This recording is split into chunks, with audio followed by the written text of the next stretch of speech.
সকাল থেকে অনেক বৃষ্টি হওয়ার কারণে ঘরের ভিতর আর ভাল লাগতেছিল না, তাই বের হয়ে গেলাম বৃষ্টিতে ভিজা প্রকৃতিটাকে উপভোগ করার জন্য। তো ফার্স্টেই একটা সমস্যার সম্মুখীন হয়ে গেলাম। সারাদিন বৃষ্টি হওয়ার কারণে রাস্তার অবস্থাও খুব বেশি একটা ভালো না। তো এখানে যদি একবার পইরা যাই তাহলে শেষ। তো আর একটু সামনে যাইতে আরেকটা জিনিস লক্ষ্য করলাম যে এইখানে একটা সুন্দর গাছ আছিল।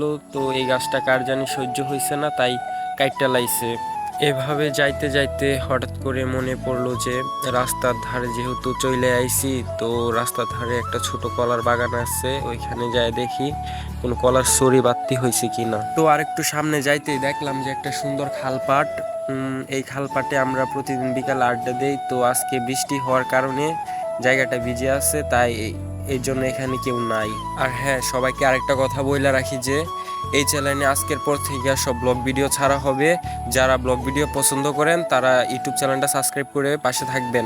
তো এভাবে হাঁটতে হাঁটতে চলে আসলাম বড় রাস্তায়। আর এখন গিয়ে দেখার পালা কলার বাগানে কোনো কলার ছড়ি বাত্তি হয়েছে কিনা। আর যদি বাত্তি না হয় তাহলে খালি হাতে চলে আসা লাগবো। আর রাস্তা দিয়ে এরকম ভাবে একটা বাস আইতাছিল যে মনে হইতাছে সে এটাকে খেতে নামাইয়া দিবে। তো এইভাবে হাঁটতে হাঁটতে চলে আসলাম শেষ পর্যন্ত কলার বাগানে। আর এখানে আইসা যা দেখলাম আমি তো পুরাই অবাক। কলার বাগানে এতগুলা ছড়ি থাকার পরেও একটা ছড়ি বাত্তি হয় নাই। তো এই দুঃখ আর কারে দেখাবো। এখন তো আর কিছু করার নাই, খালি হাতে বাড়িতে ফিরা লাগবো।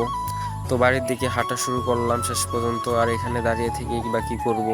যারা শেষ পর্যন্ত ভিডিওটা দেখছো, যদি তোমাদের কারো ভিডিওটা ভালো লাগে থাকে তাহলে একটা লাইক করে চ্যানেলটা সাবস্ক্রাইব করে পাশে থাইকো। তো নেক্সট আবার দেখা হবে নতুন কোনো ভিডিওতে। তো আজকের মতো খুদা হাফেজ, সবাই ভালো থাইকো।